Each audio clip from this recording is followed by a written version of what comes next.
আসসালামু আলাইকুম। আমি রাজিয়া খানস ফ্যামিলির রান্নাঘর থেকে আজকের রেসিপি চিকেন মোমো। আমার প্রিয় আপুরা অনেক বেশি রিকোয়েস্ট করেছেন, তাই আজকে আমি এই রেসিপি নিয়ে হাজির হয়েছি। ফ্রোজেন করা দেখাবো আজকে আমি মোমো। তো চলুন আজকে আমরা তৈরি করে ফেলি মোমো রেসিপিটা। তো অবশ্যই আমার চ্যানেলে সাবস্ক্রাইব করে আমার পাশে থাকবেন। তো প্রথমেই আমি নিয়ে নিচ্ছি এখানে 2 কাপ পরিমাণে আটা নিয়েছি এবং নিয়ে নিচ্ছি 1/4 চা চামচ লবণ। ভালোভাবে মিশিয়ে নিব এবং নর্মাল পানি দিয়ে অল্প অল্প পানি দিব এবং আমরা একটা সুন্দর ডো তৈরি করে নেব। ডোটা তৈরি করার জন্য কিন্তু অবশ্যই অল্প অল্প পানি দিয়েই আমাদেরকে আটাকে ভালোভাবে মেখে নিতে হবে, তা না হলে কিন্তু খুব বেশি নরম হয়ে যেতে পারে এবং এতে করে কিন্তু আটাটাকে পরবর্তীতে কন্ট্রোল করা সমস্যা হয়ে যায়। একটা সুন্দর ডো তৈরি করে নিয়ে আমরা রেস্টে রেখে দিচ্ছি 30 মিনিটের জন্য।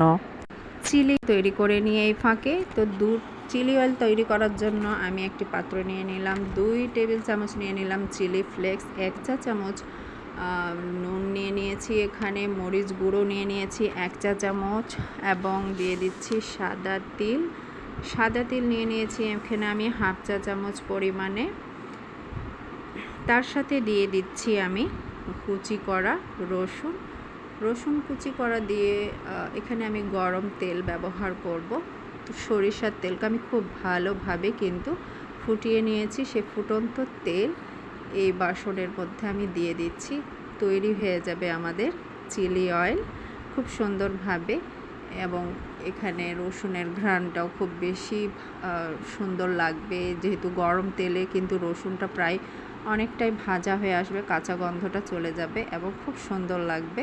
তো আমাদের তৈরি হয়ে গেল চিলি অয়েল। এটা আমাদের সসের সাথে বা ডাইরেক্টলি মোমোর সাথে খাওয়া যায়। আরেক পাশে আমরা তৈরি করে নিচ্ছি।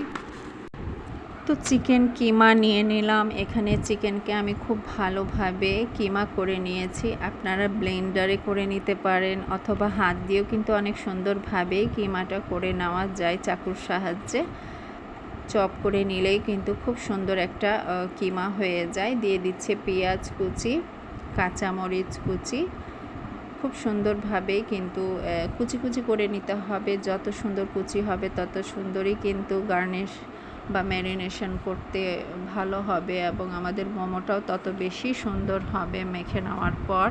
দিয়ে দিচ্ছি স্বাদ অনুযায়ী লবণটা অবশ্যই আপনারা স্বাদের উপরে দিবেন। মোমোতে কিন্তু খুব বেশি লবণটা ভালো লাগে না, কারণ আমরা সসের সাথে খাবো, এই কারণে কিন্তু এখানে অল্প পরিমাণে লবণ হলেই চলে, যেহেতু ডিপ করে খাওয়ার জন্য। তারপরে আমরা এখানে অ্যাড করে দিচ্ছি জিরে পাউডার এবং সামান্য পরিমাণে গরম মশলার পাউডার এখানে অ্যাড করে দিচ্ছি।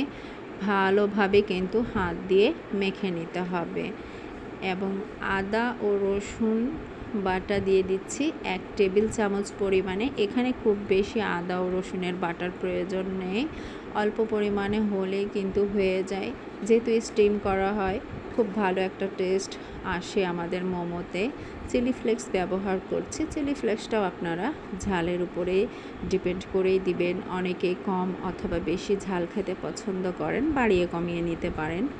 খুব ভালোভাবে কিন্তু মেখে নিতে হবে। এখানে মাখাটা যত বেশি সুন্দর হবে তত বেশি কিন্তু ভালো হবে। আমরা কিন্তু এই পর্যায়ে খুব ভালোভাবে মেখে নিলে হয়ে যায়।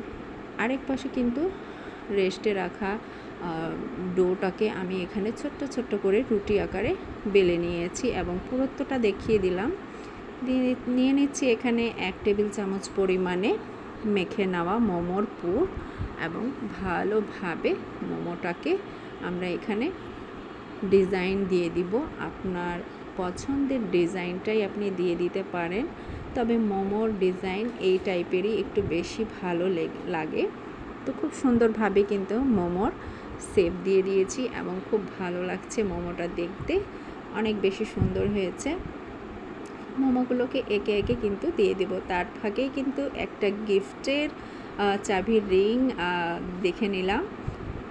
আমাদের মোমোগুলো কিন্তু রেডি হয়ে গিয়েছে। এখন আমি প্লেটে করে সাজিয়ে নিচ্ছি খুব ভালোভাবে, একটু গ্যাপ রেখে রেখেই, এবং রেখে দিব ডিপ ফ্রিজে।